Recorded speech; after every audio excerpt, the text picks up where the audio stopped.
Good morning, Rabotai. Welcome to Breakfast in the Class. Breakfast in the Class, this entire week is dedicated by the Daniel S. Loeb Torah Center Gold Donor, John Luke Berevi, for the blessing of his wife Miriam Bat Yudit and their children Noah, Liat, and Eyal, and for the refuah shlema of Avraham ben Malka. Additionally, Breakfast in the Class is dedicated for a speedy and complete refuah shlema for Eliyahu Shalom Bazal Fortuné and Chana Bat Simafega. The week of Breakfast in the Class dedicated in loving memory of Maurice's brother, Joseph Adis, Alav Shalom. Leilul Nishmat Yosef ben Yehudit v'Avraham, Alav Shalom, sponsored by Lenore and Maurice Adis. Breakfast in the Class is also dedicated in loving memory of Jack Abta, Alav Shalom. Leilul Nishmat Yaakov ben Rachel, sponsored by his son, Meir Abta. And as well, the week of Cobra was sponsored by David E. Ash in honor of you and your substantial capacity to do today and every day.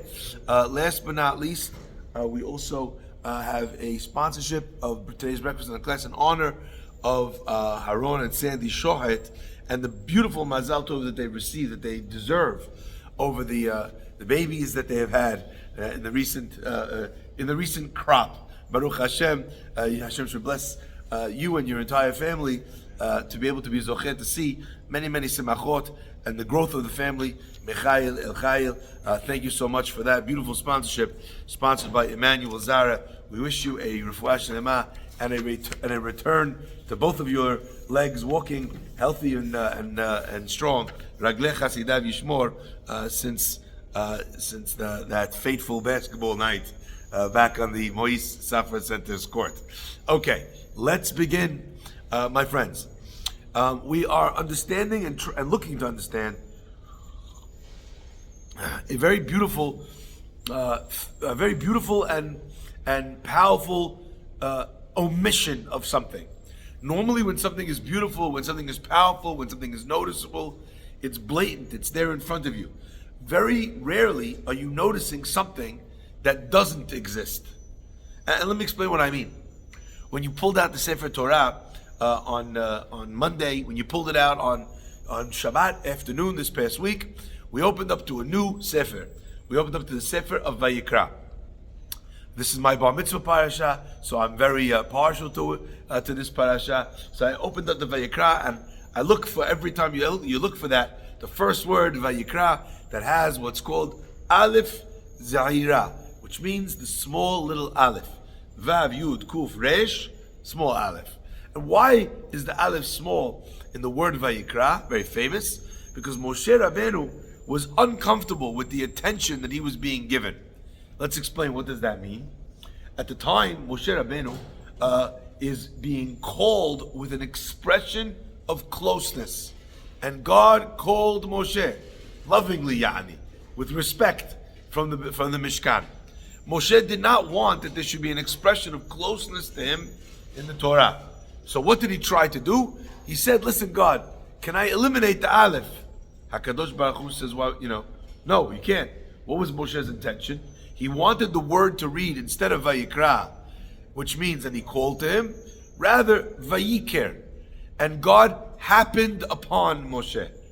In other words, listen, God didn't know who to go to.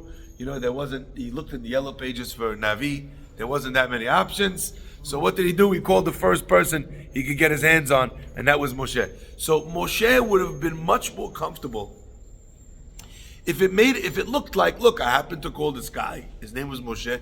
He did a pretty good job. I gave him 5 stars on Yelp. Okay?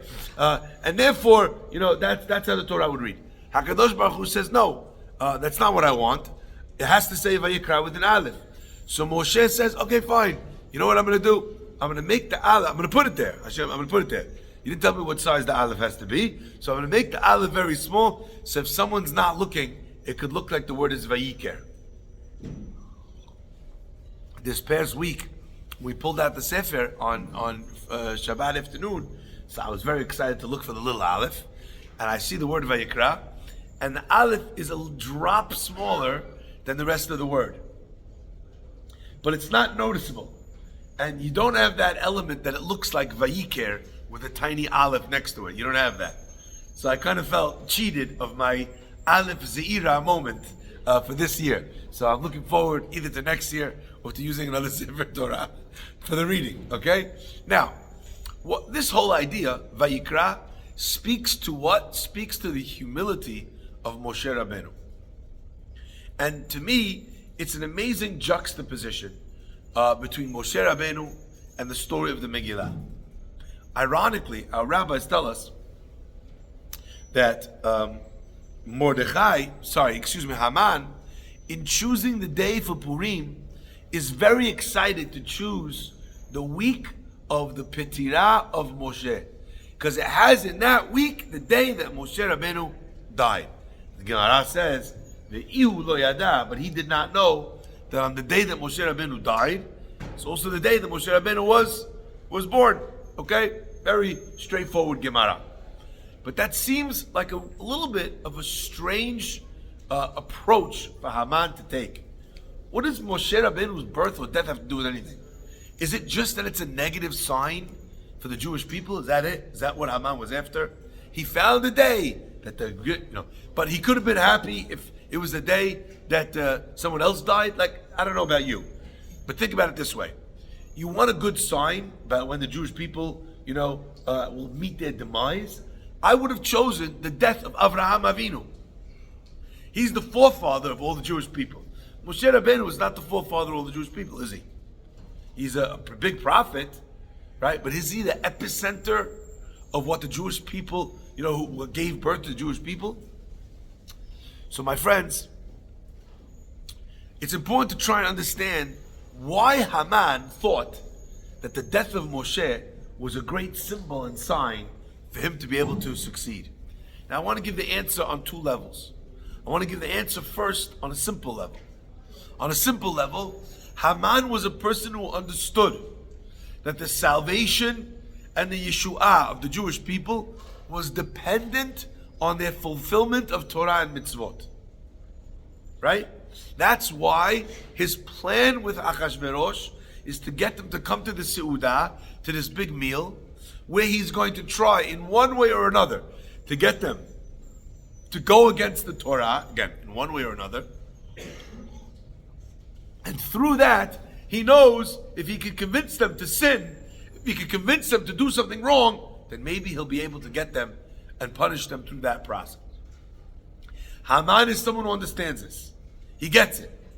So therefore, what is Haman trying to symbolize with choosing the day of the death of Moshe? That in the death of Torah is the death of the Jewish people. So this first lesson is something which I think is so powerful. Okay? And I don't want to spend too much time because that's not my end goal for today's class. But you cannot not see this and not be impressed. I know that's a lot of double negatives there, but I want to point this out. Let's just understand. The pasuk says, "Mi oyevai techakmeni." From our enemies, from my enemies, techakmeni, make me smart. Literal translation of that pasuk means that what we ask Hashem is, God, make us smarter than our enemies. If they're going to figure out a clever way to attack us, make us more clever. Let us figure out how to repel that clever attack. Make us smarter than our enemies. It's literal interpretation. However, an alternate reading of the pasuk would tell us, Me oyevai techakmeni, make me smart from my enemies. Not make me smarter than my enemies, but make me smart from my enemies. Let me learn lessons from them.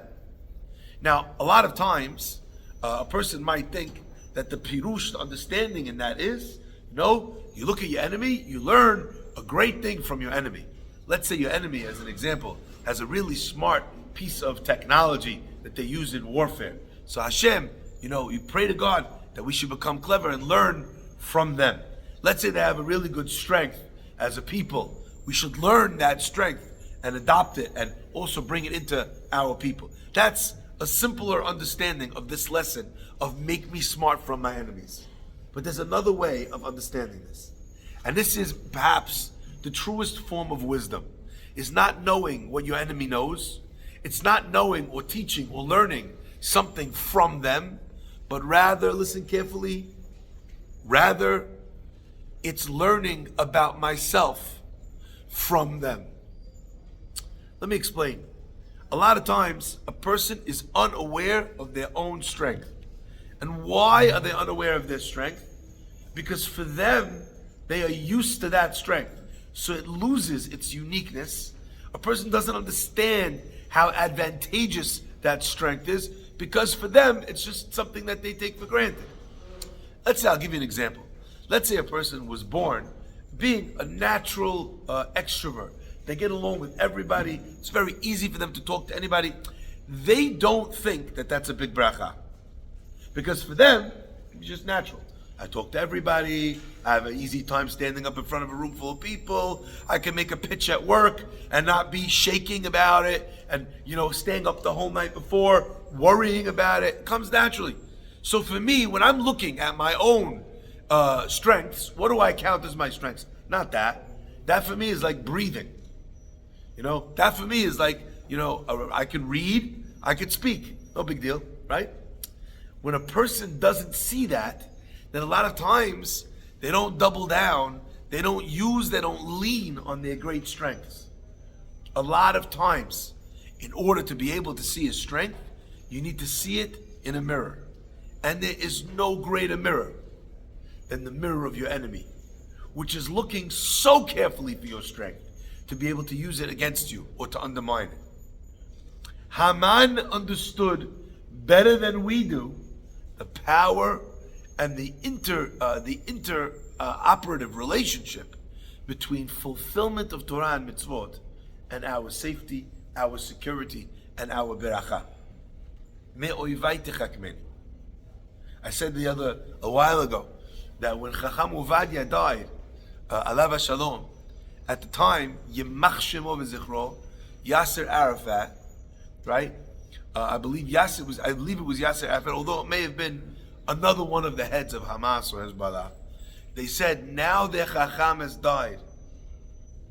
Now we can attack them. Now we'll be successful. You know why? Because their Tzaddik, their Chacham has died.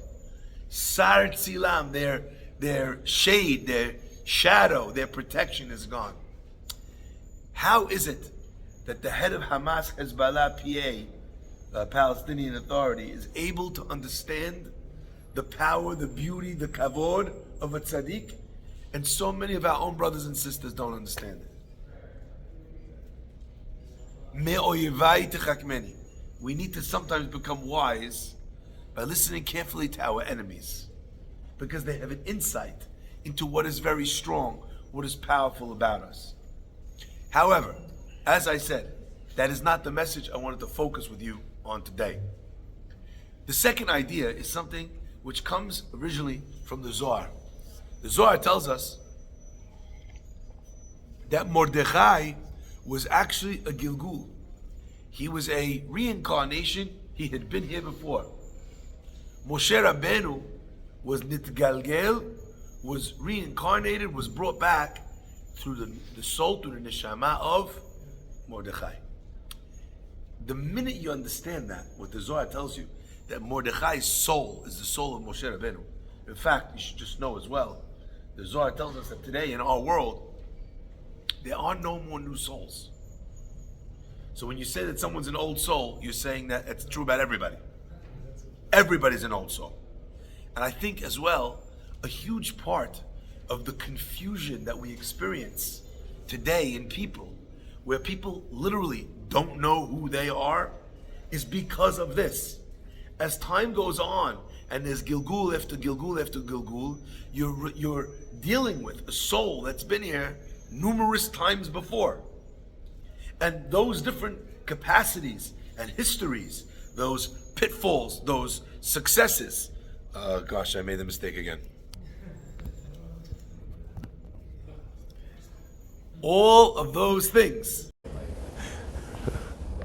Do you remember when, like 100 years ago, when all of a sudden the TV would just go all the colors, and it would go like, right? And the first thing everyone would go do is just go whack the TV. We were a very violent society back then, you know.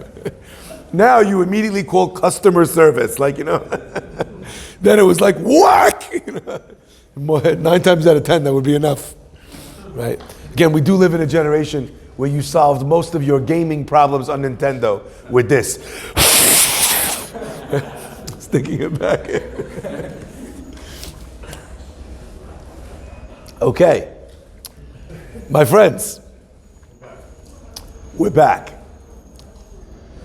So I do think that that's a part and parcel of why people are so confused. They feel their neshama, their soul is pulling in different directions. They can feel a tikkun that's needed here in this arena, in that arena. They can feel elements of strengths, of weaknesses that are part and parcel of who they are because of the fact that there are numerous gilgulim that are taking place. Now again, it's a complicated subject, maybe to be treated properly in another class. But the Zohar tells us that Mordechai is a Gilgul of Moshe Rabbeinu. It suddenly becomes abundantly clear, by the way, why the Gemara tells us in Masechet Shabbat that when the Jewish people received the Torah on Mount Sinai, Kafa alehem har kegigit, God turned the Torah over their head like a barrel. And he said, if you accept the Torah, good, and if not, Sham te'ekvuratchem, there will be your burial place. Gemara asks, how could that be? That means that we were forced into receiving the Torah. Mikan moda'a rabba leoraita. From here we have a great excuse for all of the Torah. If anything we didn't do properly, we could say to God, listen, it's true, I didn't really keep it. But you know what, Hashem, in the end of the day, I didn't scroll down and click agree. You held something over my head, you forced me to do it, right? So it was never accepted of my own free will. So I had a get out of jail free card in Shamayim when I didn't do the right thing because I could have said I was forced to do it. But then the Gemara says, however, in the time of the Megillah, Hadar Kiblua, they again accepted the Torah in the time of the Megillah. Like it says, Kimu v'kibelu hayudim, the Jewish people stood up, Kimu v'kibelu, they stood up, they kept and they accepted upon themselves. Says the Gemara, Kimu mashekibelu kivar. They accepted, right? Kimu, they kept, mashekibelu kvar, what they accepted already.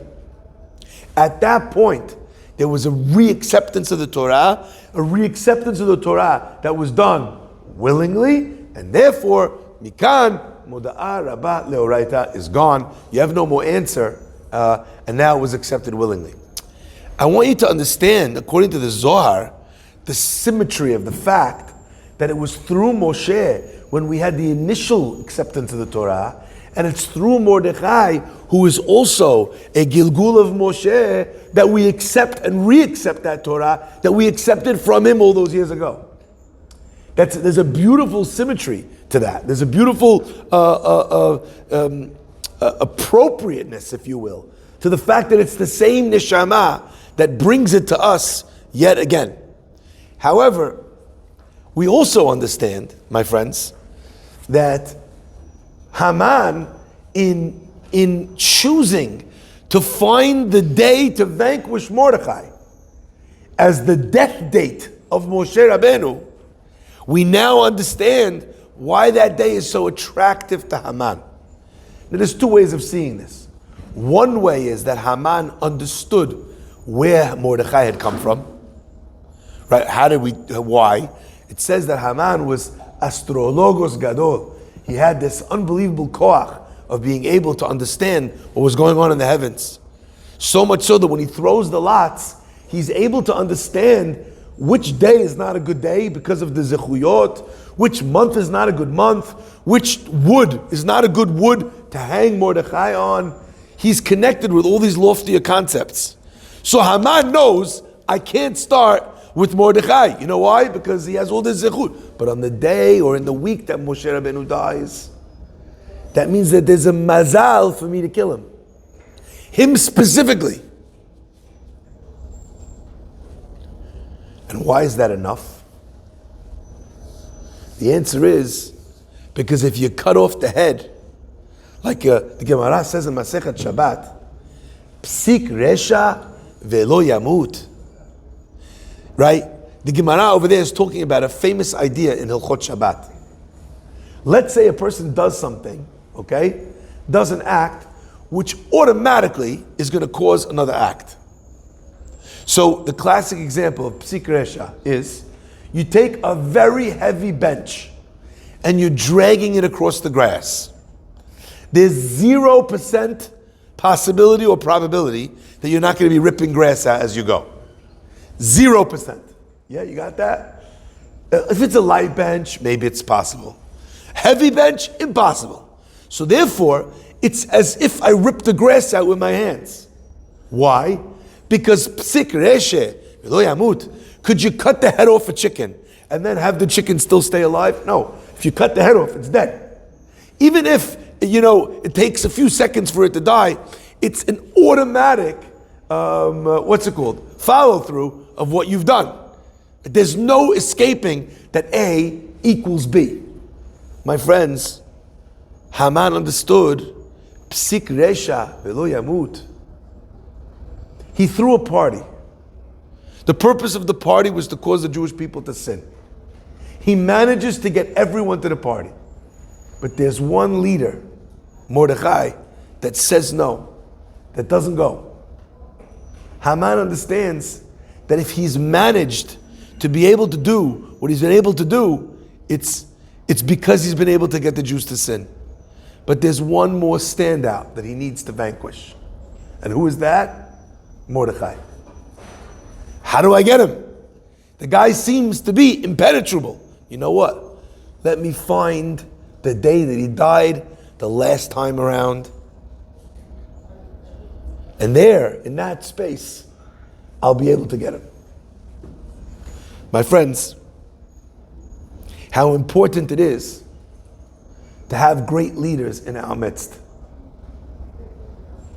When you think of the story of Megillat Esther, the story happens, the salvation happens through Esther.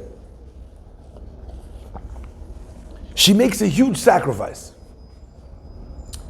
But the story doesn't work even with Esther if you don't have Mordechai.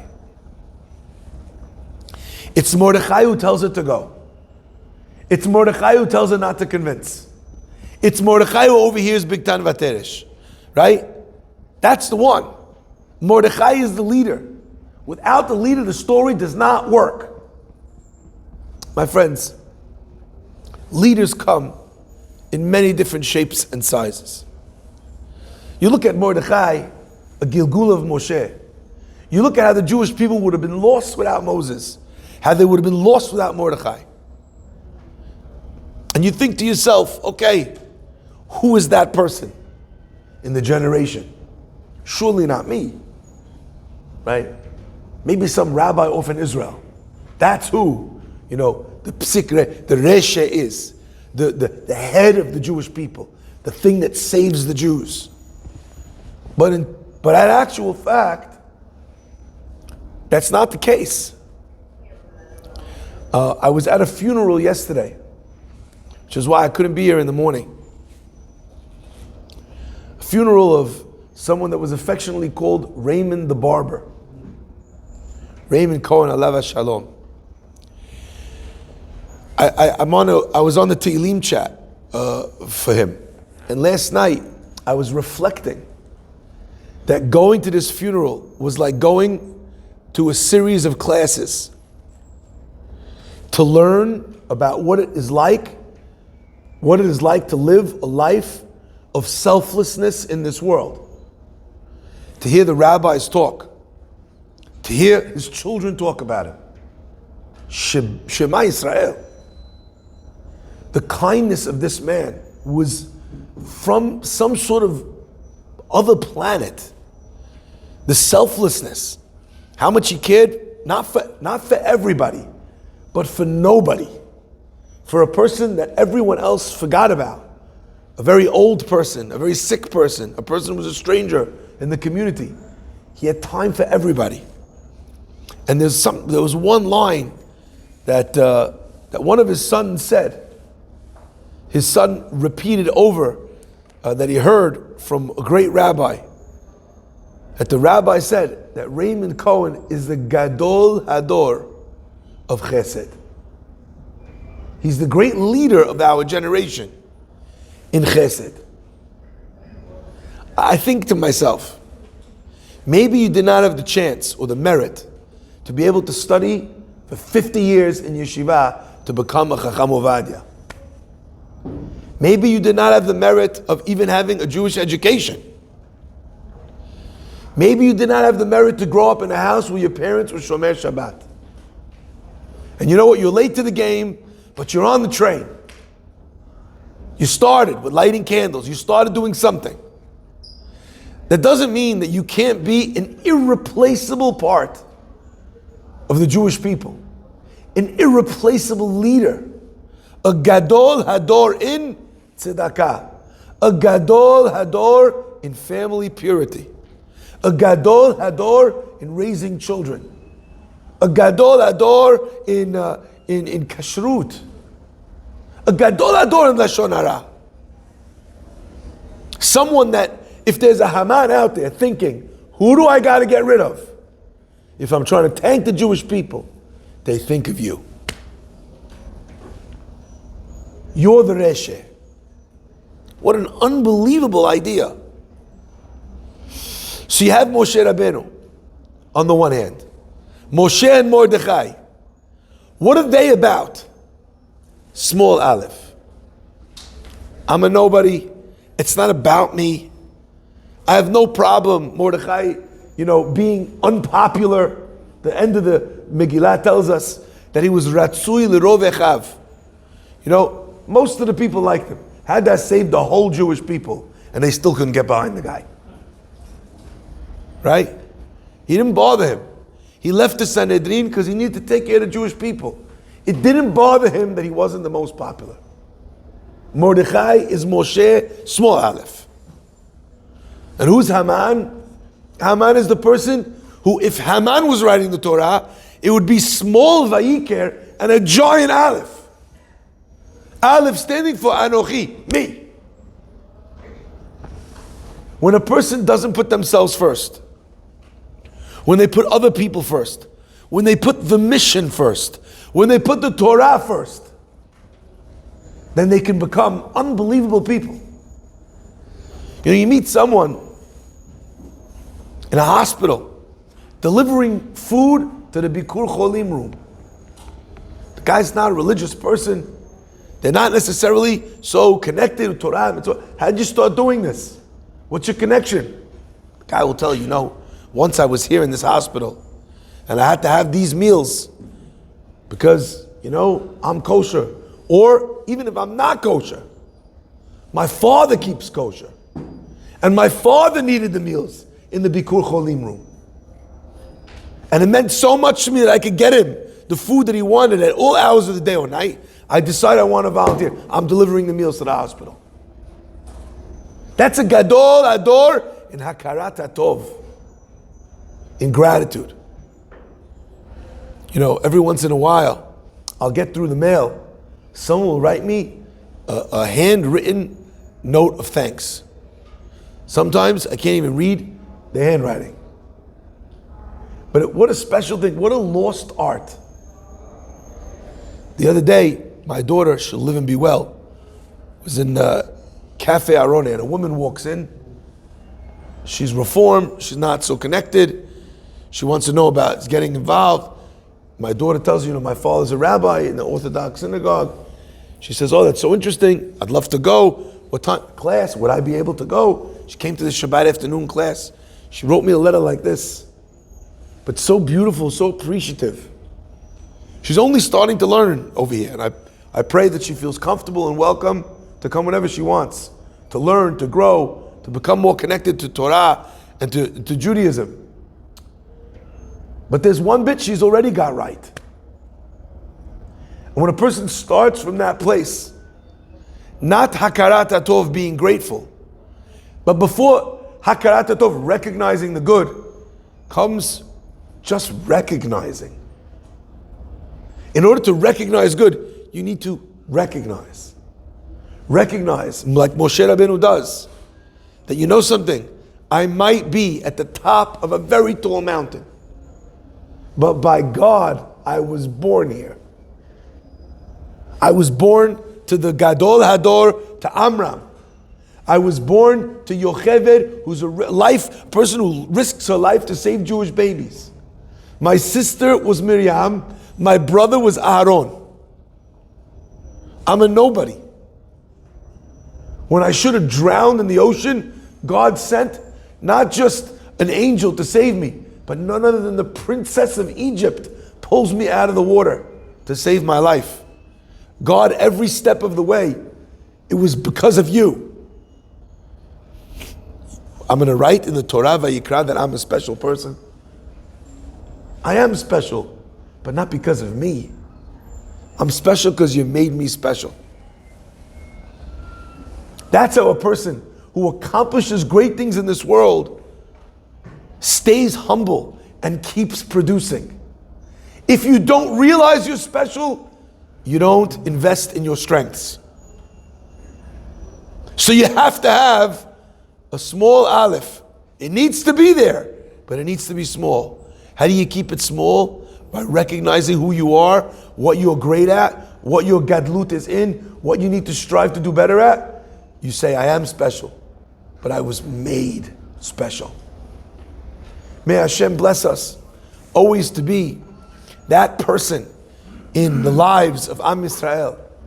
But you don't become that person in the lives of Am Yisrael before you are that person in the lives of your family, in the lives of your friends. Don't think big circle. Think smallest possible circle. What's the first thing we read about Moshe Rabbeinu? How much he cares about his brothers and sisters around him. He has a scenario, he saves the guy. Moshe Rabbeinu is not passing legislature to save the Jews in the beginning. Moshe Rabbeinu is a guy who's worried about how his brother's going to feel. When you take care of small circle, then somehow your circle expands and expands and expands, and you achieve a tremendous position of greatness. Baruch Adonai Le'olam. Amen ve'amen.